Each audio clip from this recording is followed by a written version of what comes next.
You know, this person once said in front of friends, he said, I've never been to a nightclub before.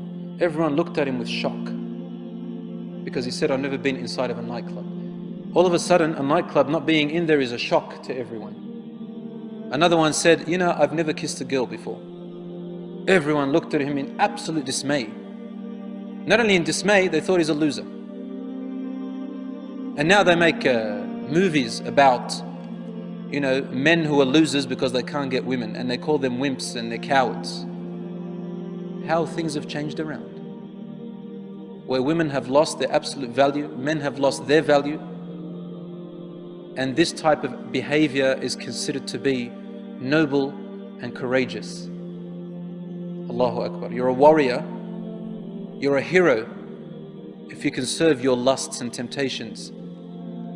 And then you have issues of rape and crime, and then you've got laws, especially in Western countries, that can't even solve anything. Just the other day I read in the paper about a man who was convicted in the court of law in Sweden. He was convicted of rape. You know what kind of rape? It says that the woman, she agreed to have intercourse with him. But, excuse me for the expression, he used some kind of contraception, I don't want to say its name, and the contraception broke. Based on that, she won in the court by claiming rape, even with her consent. So now their own laws can't even solve their own problems. They bring more laws that bring more problems for them. And Allah says in the Quran, والله يريد أن يتوب عليكم ويريد الذين يتبعون الشهوات أن تميلوا ميلا عظيما يريد الله أن يخفف عنكم وخلق الإنسان ضعيفا. Those who follow their own lusts and temptations, they want to lead you astray, away very far. Allah wants to lessen the burden off your shoulders. He doesn't want you to fall into harm. He doesn't want you to fall into predicaments where you can't climb out of. يُرِيدُ اللَّهُ أَن يُخَفِّفَ عَنْكُمْ. These laws in our deen are only there to protect you. They are not there to cause you harm or restrict you, ya akhi. They are there to protect you because there's so much harm out there.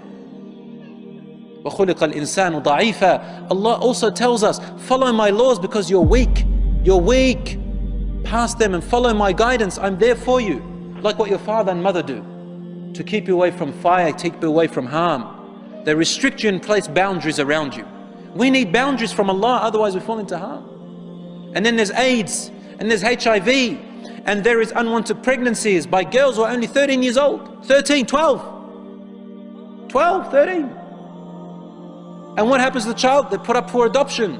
The child grows up without a father or mother. What oppression! What oppression!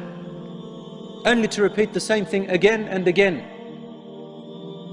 So there is great harm in this. And here we are, they're trying to tell you youth that doing these actions makes you a man. You want to become a man? I dare you to get married. I dare you to get married.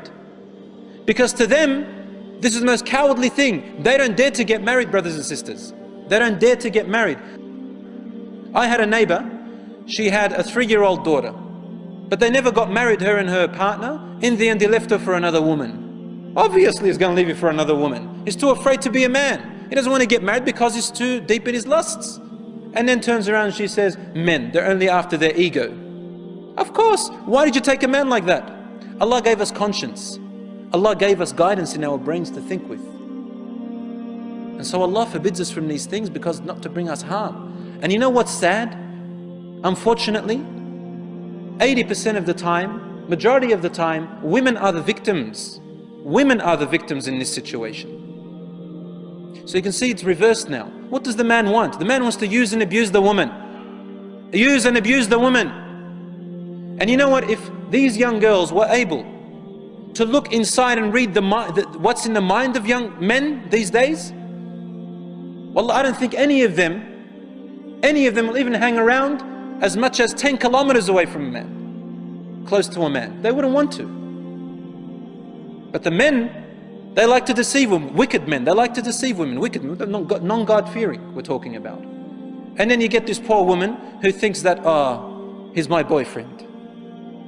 We're going to stroll in, this is the image she has in her head. We're going to stroll in the park.